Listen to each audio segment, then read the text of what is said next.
algo falla cuando tiene que ser un partido político modesto, pequeño, como Unión, Progreso y Democracia, el que tiene que hacer esto, el que tiene que estudiar, investigar y llevar a los tribunales hechos que tienen la apariencia de ser delictivos.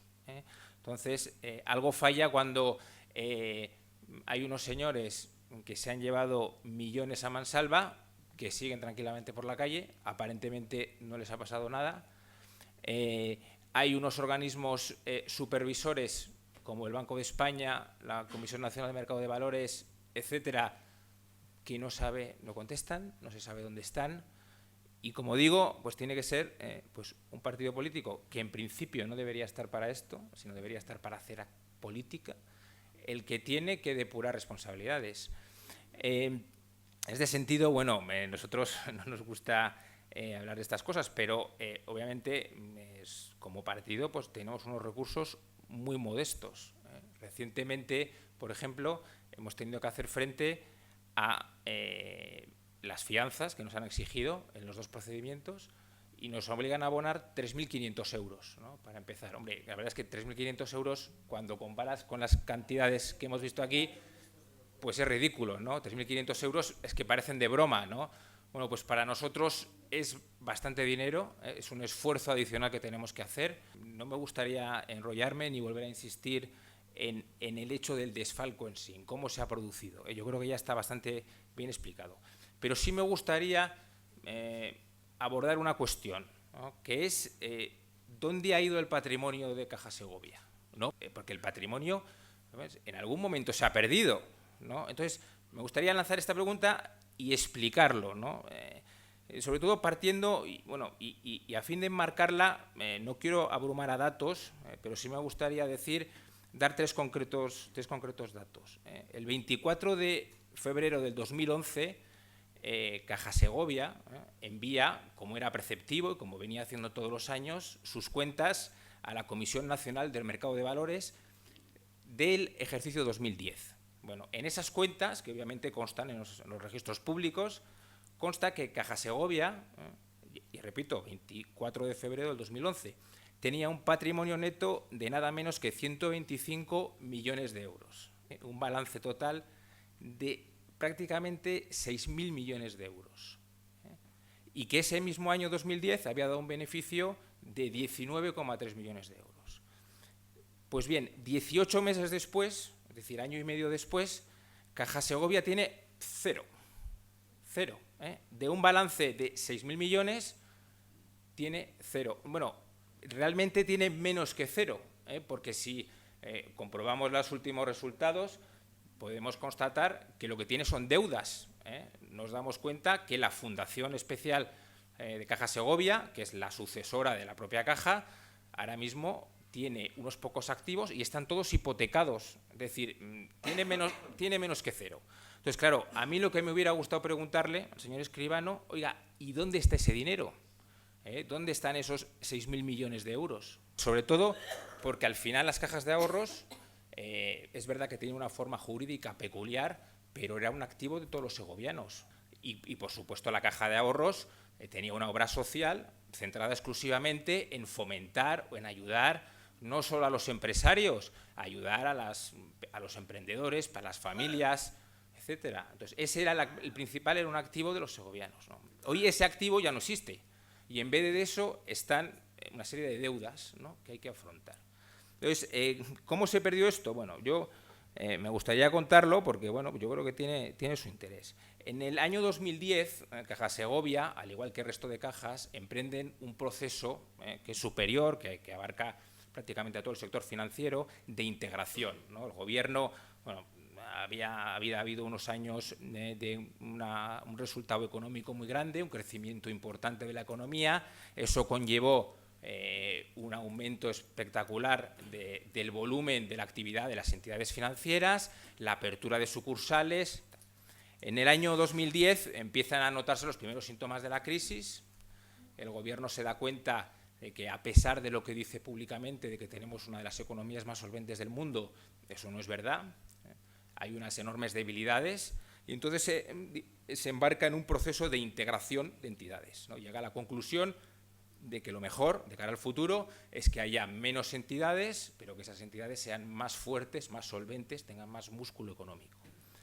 En ese proceso se constituye lo que se llama el SIP o el grupo de Bankia, que no es otra cosa que la integración de 6 cajas de ahorros en una superior. Obviamente, bueno, de este proceso, la verdad, no tengo tiempo de hablar, aunque también tiene su interés.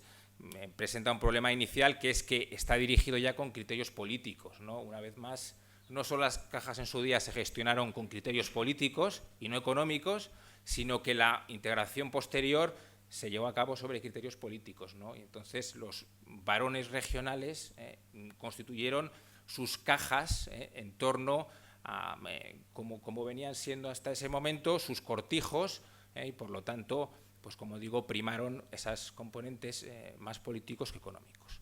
Al margen de eso, lo cierto es que Caja Segovia entra en ese proceso de integración y con el resto de las cajas firma lo que se llama el contrato de integración, y estamos ya aproximadamente en julio del 2010. Ese proceso de integración deriva en la creación de lo que se llama BFA, que es la sociedad central del grupo. ¿Y qué es lo que hace Caja Segovia? Pues básicamente aporta todo su activo. Eso que decíamos antes que tenía de patrimonio y de balance, pues lo que hace Caja Segovia es todo su negocio bancario, lo aporta a ese ente superior que es BCA Bankia. En ese momento Bankia todavía ni siquiera existía, era BCA. Y todo eso venía de alguna manera subvencionado por parte del Estado a través de un préstamo, ¿no? Es el famoso FROP, el que aporta, en este caso, 4.500 millones de euros, ¿no? Este es el panorama, ¿no? En esos meses siguientes, realmente, ese proceso de integración se materializa.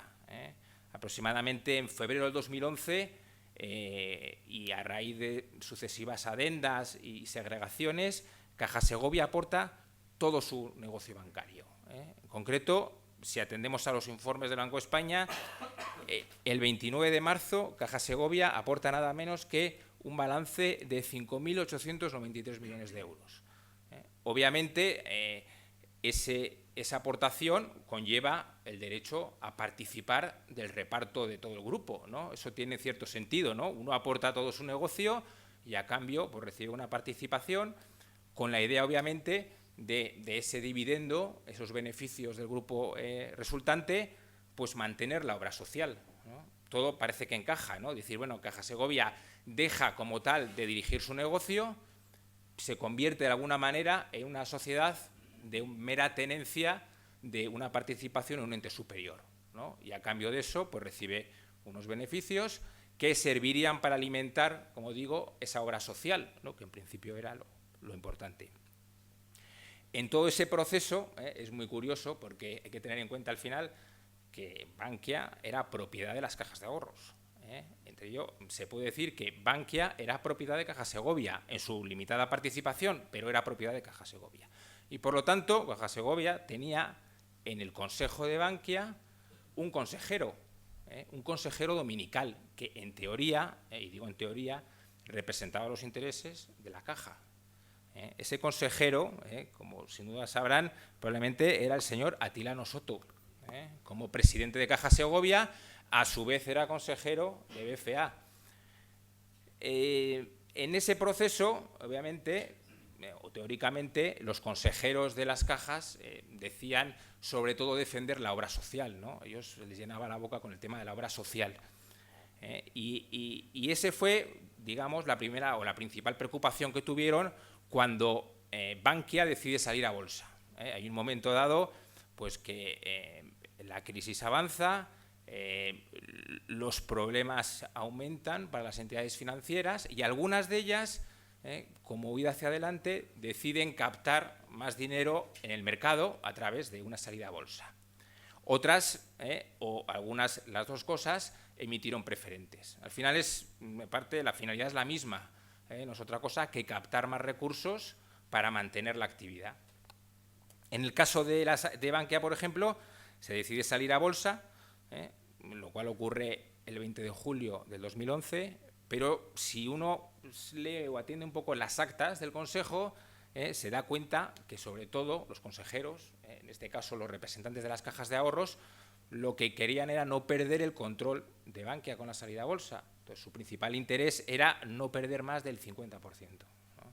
Entonces decían, bueno, vamos a aumentar el capital a través de una salida a bolsa, pero nosotros seguimos conservando el control con ese 50%. ¿Qué ocurre después? Bueno, pues en el año 2012, digamos, los acontecimientos se precipitan. La situación sigue empeorando.